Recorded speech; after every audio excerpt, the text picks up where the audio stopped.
prefer nothing whatever to Christ, and may Christ bring us all together to everlasting life.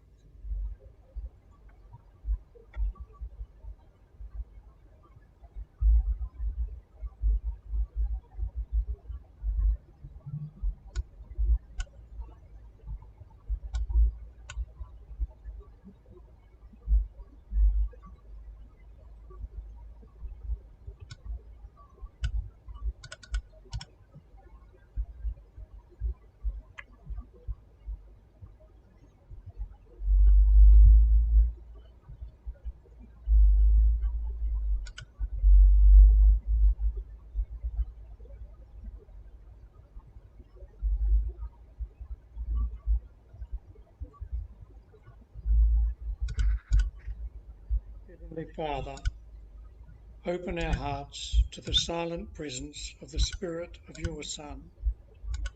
Lead us into that mysterious silence where your love is revealed to all who call. Maranatha. Come, Lord Jesus.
Lead us into that mysterious silence.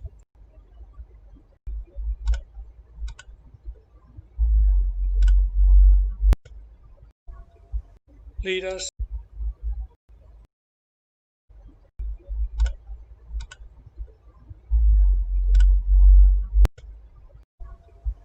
Lead us.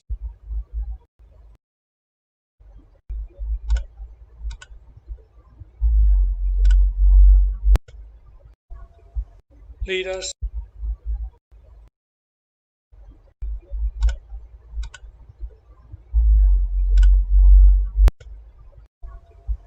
Lead us.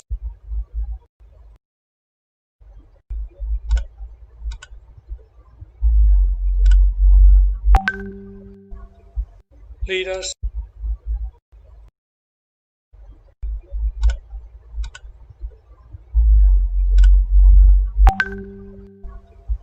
Lead us.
Our prayer leaders will return at the end to close us in prayer. So now is the time that I have the privilege of welcoming Father Lawrence as our speaker this morning. I know from the messages I've received and just the conversations I've had how much we've missed you, Father Lawrence. So it's a great delight to have you here with us again. Thank you. It's a great delight for me to be back with you. I'm so happy to know that the group is flourishing and nourishing in the way that it is. So thank you all who are caring for it and teaching in it. It's a wonderful sign, I think, of the community caring for each other and instructing each other and sharing gifts with each other. So thank you all. So welcome to Bonneau. It's a beautiful, still high summer. It's 35 degrees here today, and very beautiful sort of height of summer, just turning into autumn. The color, the trees are just beginning to change. We've got some roosters, some cockerels in our chicken yard at the moment, and we discovered that more of them than we should have. We found that we had 17 of them. So 17 male egos bunched in a small space is not good for a contemplative environment. So we're passing them on to other people. But you can hear, you might hear the roosters proclaiming their territory as I talk. So I thought this morning I could share with you some reflections on health. And in the rule of Saint Benedict, he several times returns to this question of caring for those who are sick, and he has a whole chapter on the care of the sick brothers and sisters, chapter 36. And as we're globally concerned with health at the moment, with this pandemic, and it has made us aware of how interrelated we are, because it's a contagious disease of immensely uncontrollable virulence. I think it's helpful for us to listen to the wisdom of a contemplative tradition about how to approach sickness and how to understand the basis of health. So I'd just like to put a few interrelated, I hope, thoughts before you to reflect on that. Today is the feast of the Triumph of the Cross, which of course is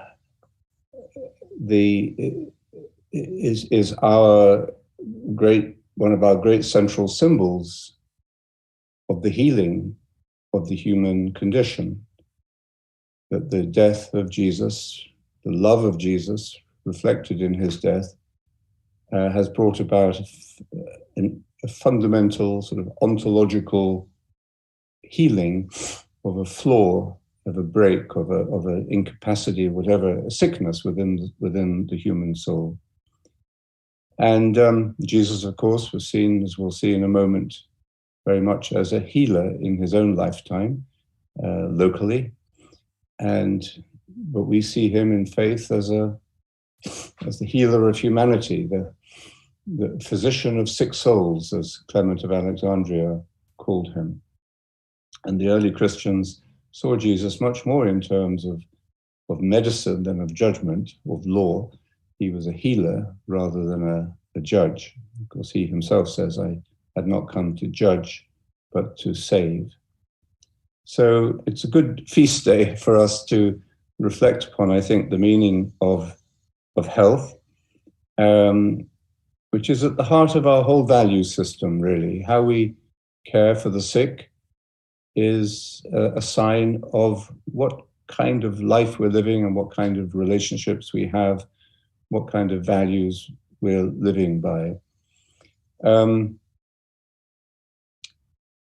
To know that you are going to be looked after well when you're sick is a fundamental need in human life.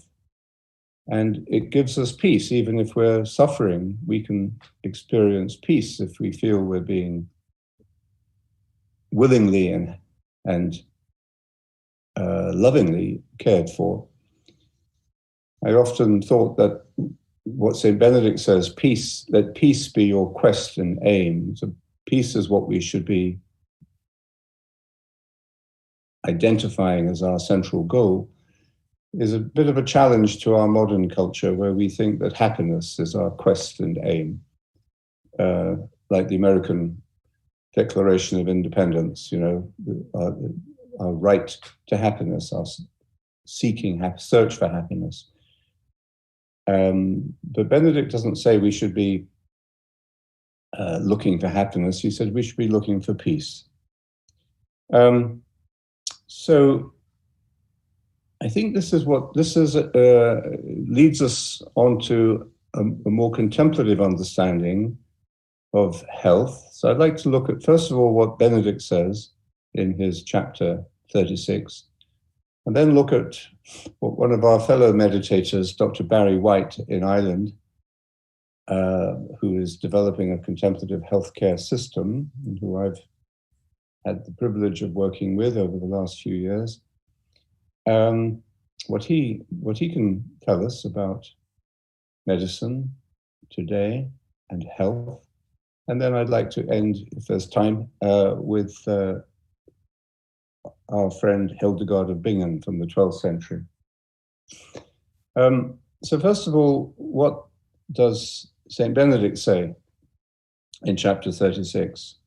First of all, he says that it is the top priority of the community that it should care for the sick. It must rank above and before everything else. That's quite a statement.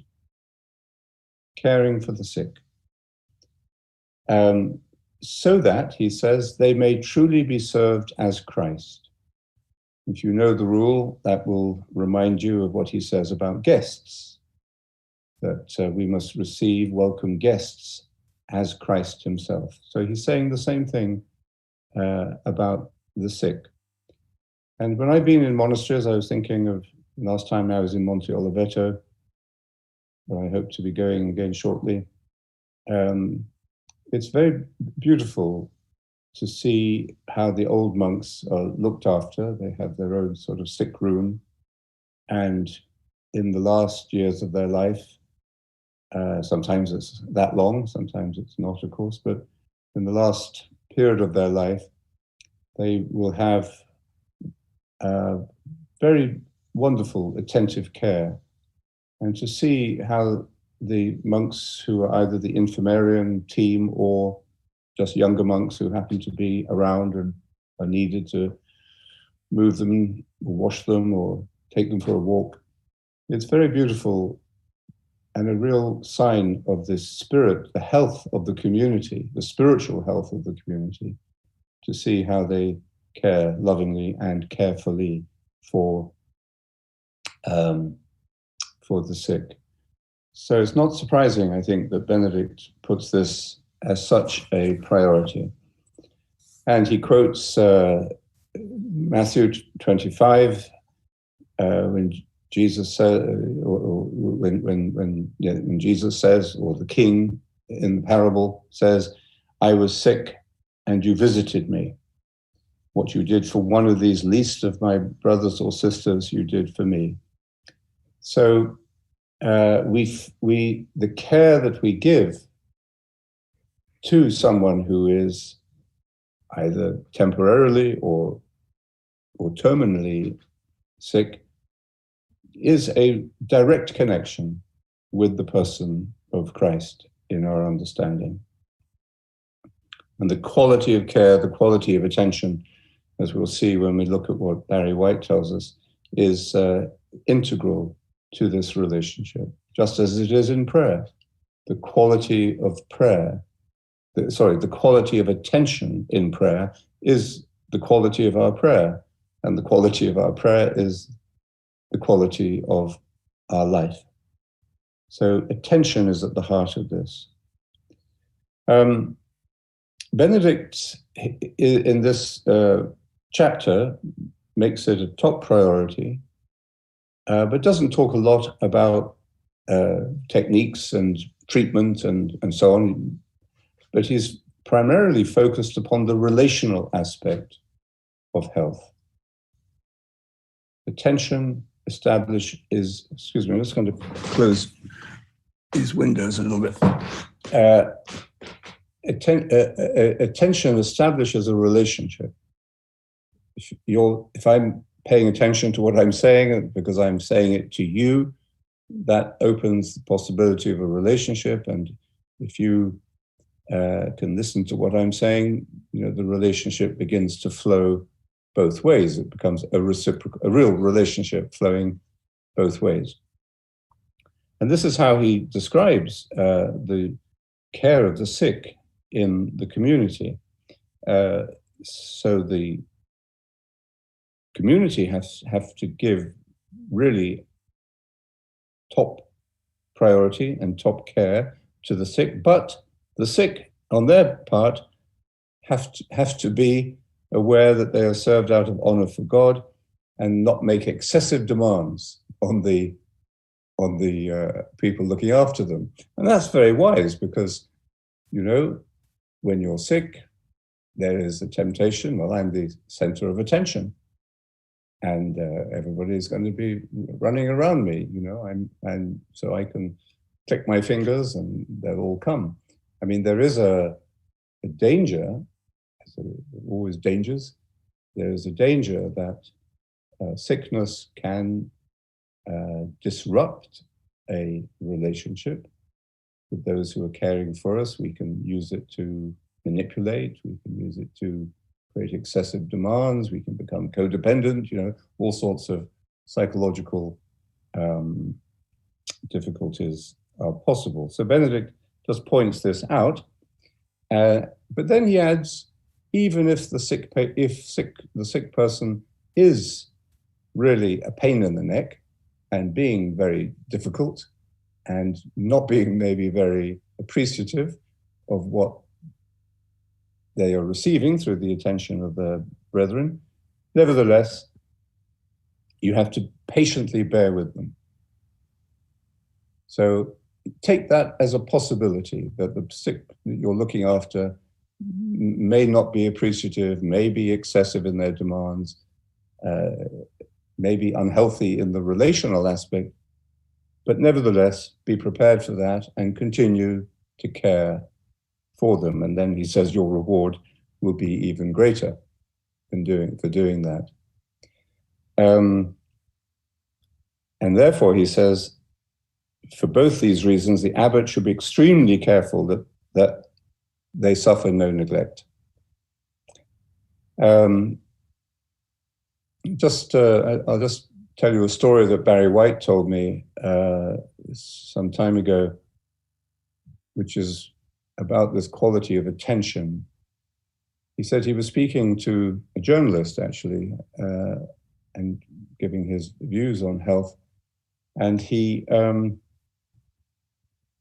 journalist was responding personally, at a personal level, quite deeply. And then she said, well, what you say reminds me of what happened with my father, who had Alzheimer's and had not recognized her for years. But she went, nevertheless, to see him frequently and cared for him, and she gave him her selfless attention. But he could never say thank you. He just didn't even recognize her. And then she said, one day she was washing him or caring for him or feeding him or something. And he looked at her and right in the eye, and he said, "Your eyes are full of love." So what does that say about dementia? You know, so the quality of attention is at the heart of Benedict's understanding of caring for the sick.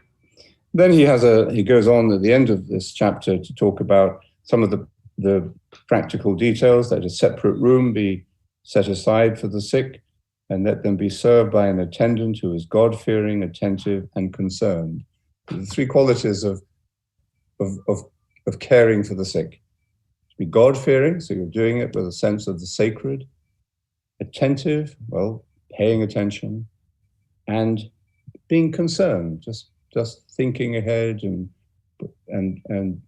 taking an all-round approach to the person's well-being. Then he says a few things. He says, like, the sick may take baths whenever it is advisable. He doesn't like baths. Well, people in that culture didn't think it was very healthy to take baths, but I think they enjoyed it. But anyway, you can take a bath if you're sick, and you can also eat meat when you're sick, because that will help to restore your health. But normally you wouldn't have many baths and you wouldn't eat much meat. The abbot must take the greatest care that the cellars, the people responsible for the material, organizational efficiency of the monastery, and those who serve the sick, do not neglect them. So he makes this, as I say, a top priority. But sees it in relational terms. It's not just about delivering treatments, it's about caring for and giving attention to.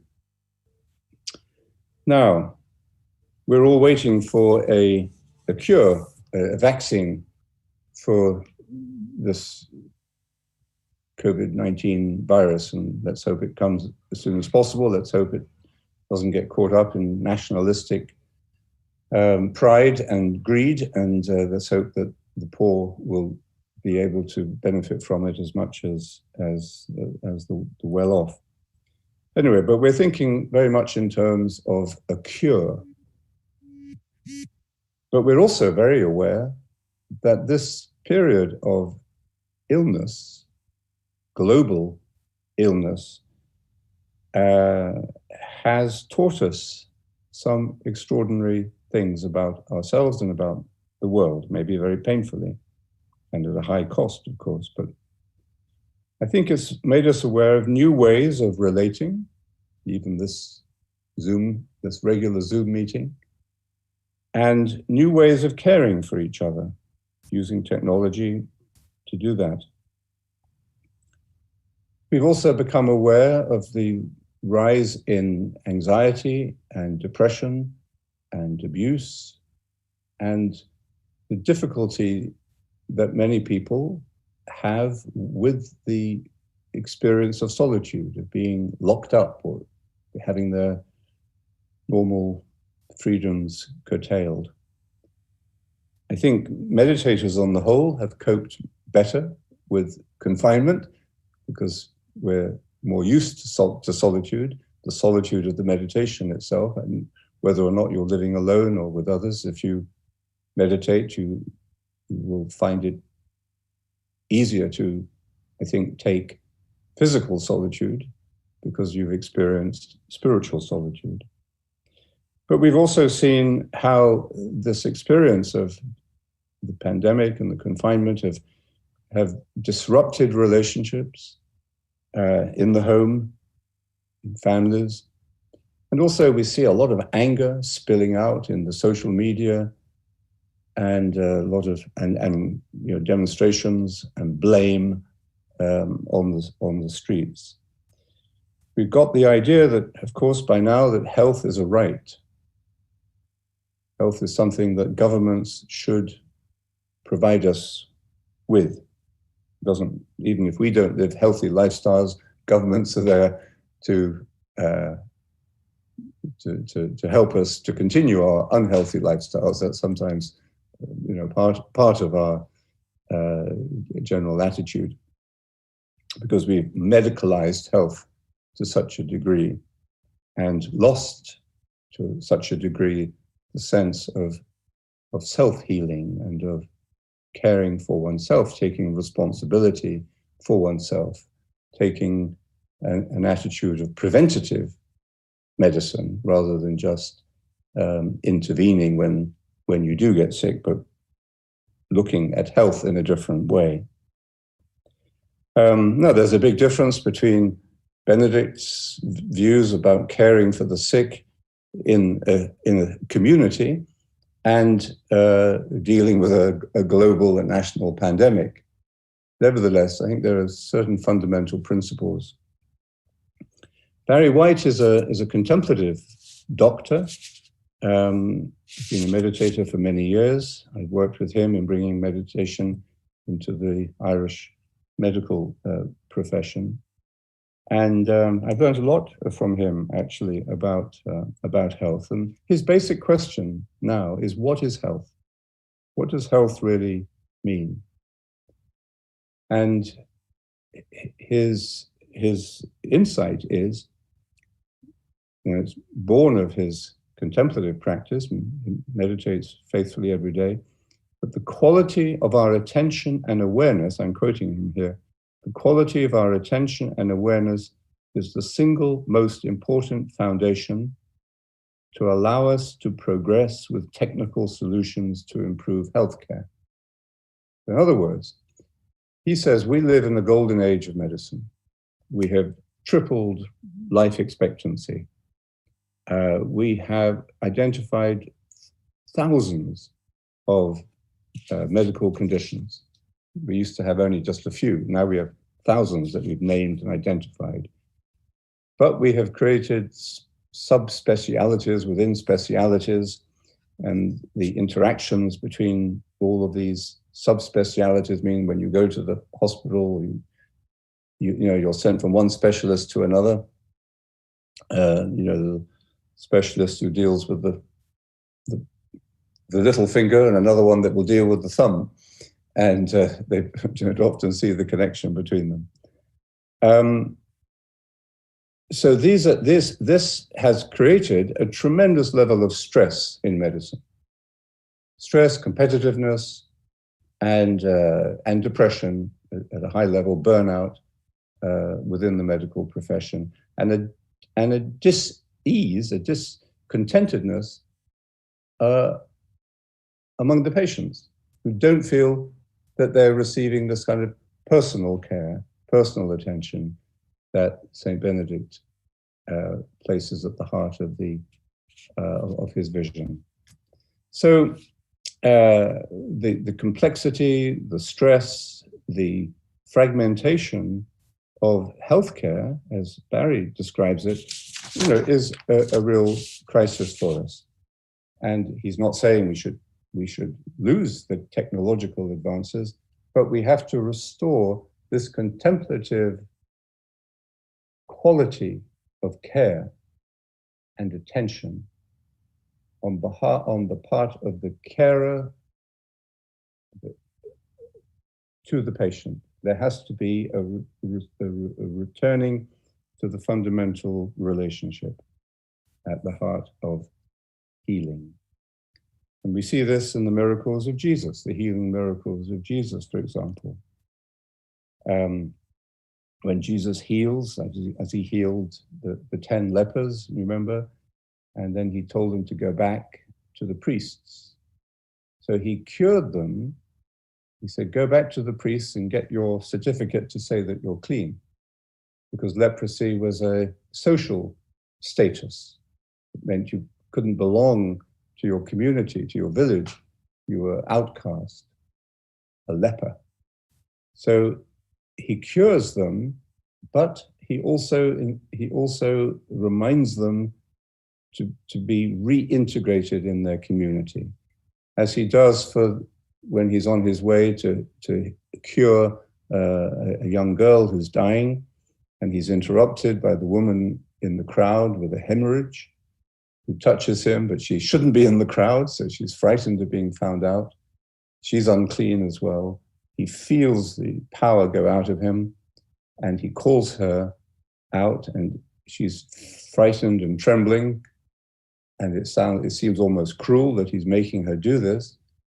But what has happened is that she has opened up. She's come out and said that, you know, she's sick, but she's now been healed. And he says, you're healed for good now.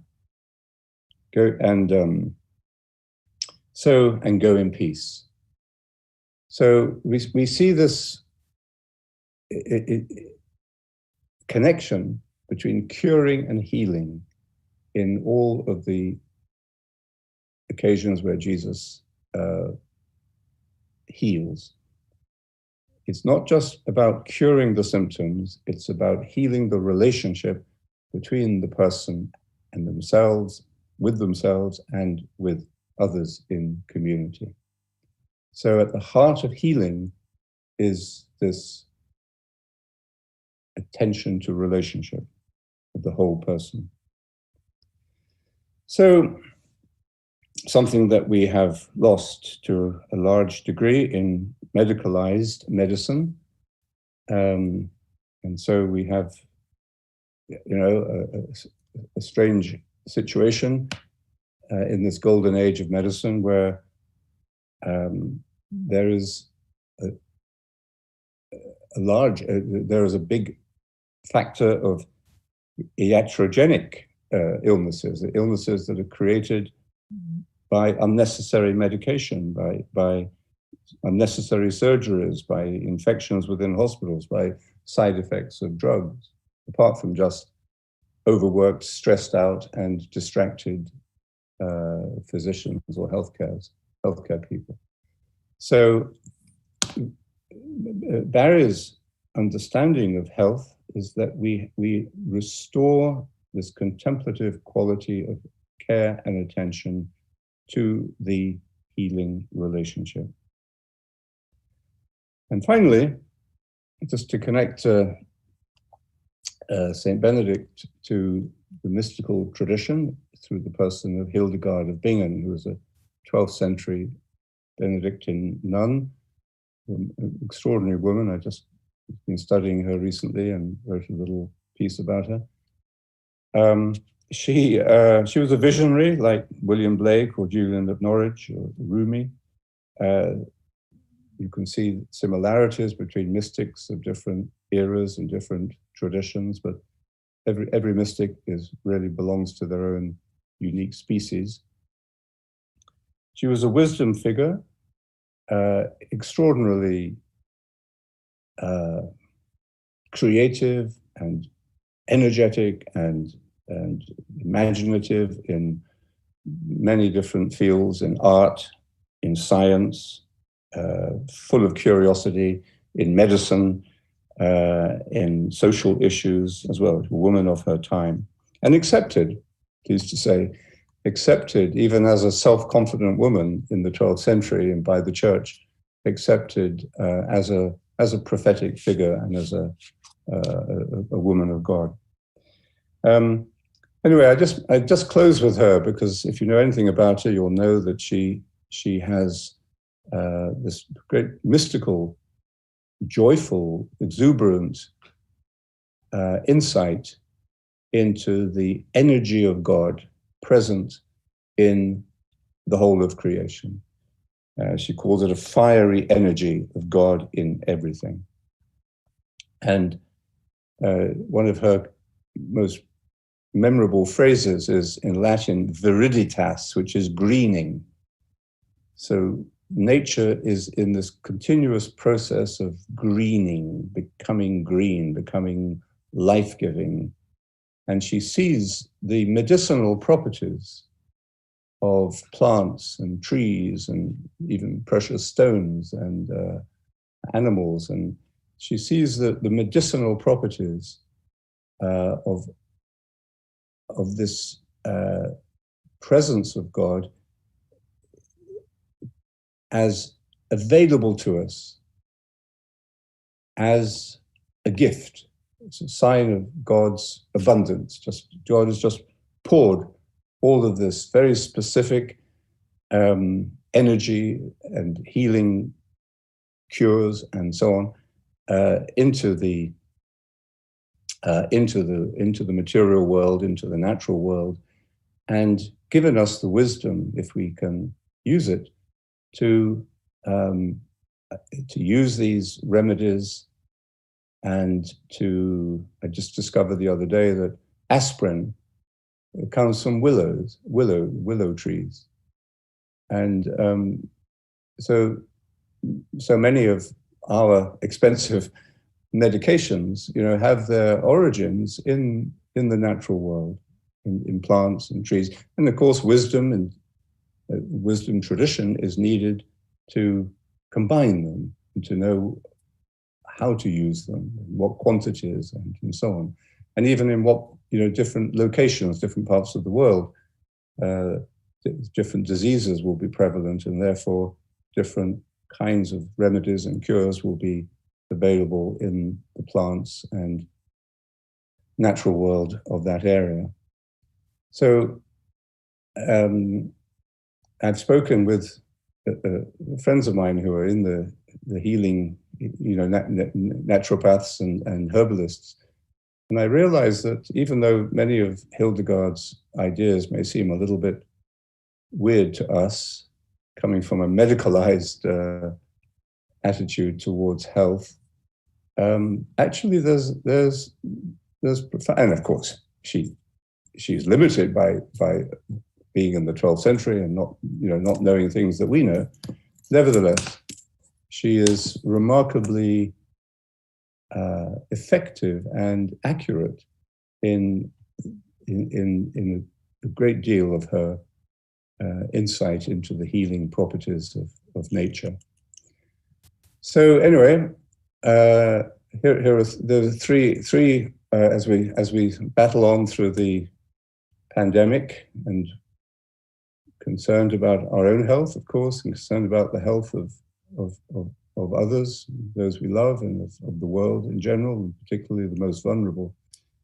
It may be helpful for us to see this connection to another approach to health care that we see in Benedict and expressed also in the gospel of Jesus as a healer, restoring us to community, and the hopeful awakening of a contemplative attitude to health within the medical profession, and then understanding that this is connected to a sense of creation, to a sense of our being part of the natural world and enriched by that. So I hope that's been some help, and wish you all happiness and health, and on our quest for peace. We'll all go scurrying for our copies of the rule and remind ourselves of chapter 36. But it would be lovely to see if we could have someone like Dr. Barry White to share with us something at this time, because what we hope to be offering through these Benedict well sessions, as you rightly say, Father Lawrence, is to help get the message out there of the importance to restore the contemplative quality of life. And we have here, we've had participants at different sessions from over 34 different countries, so it would be good to be able to share the wisdom of a contemplative medical practitioner at these sessions. But thank you so much, Father Lawrence. You've taken us away much that we need to hear at this time.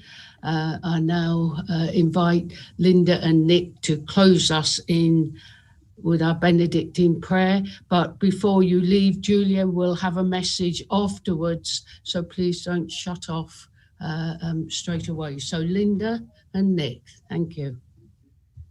May the divine assistance remain always with us. And with our absent brothers and sisters. Amen. Amen. Well, thank you, everyone. And yes, I've got an important announcement today. From next week, there will be a new link for Benedict's Well. If you can let JM Rubeno know your email address, she will send it to you during the week. I'm not sure if the actual link is up in chat. I hope it is. And if it is, I won't close the meeting out too soon. I will give you time for you to copy it down. So, but if you're watching on YouTube, it doesn't affect you at all. But from next week, this is because Zoom has brought in stricter security controls. And so we've had to change. So I hope, as I said, I'll give you all a little bit of time. So hopefully, but if everybody will get hold of it, but if you don't have it, please get in touch with JM and she will be sending it out. For those of you who get the link from JM every week, don't worry, it will be in that. So I hope that's clear to everyone. And now it just remains for me to say thank you all very much for being with us. I apologize to the YouTube viewers that you missed the first bit, but never mind, we got there in the end. So I hope everyone has a very good week and we look forward to seeing you next week. Thank you.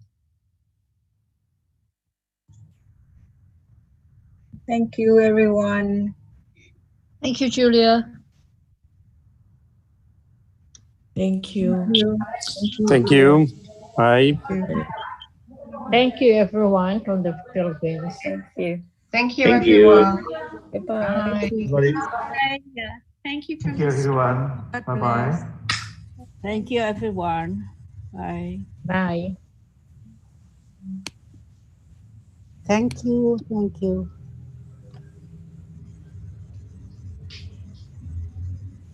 Thanks.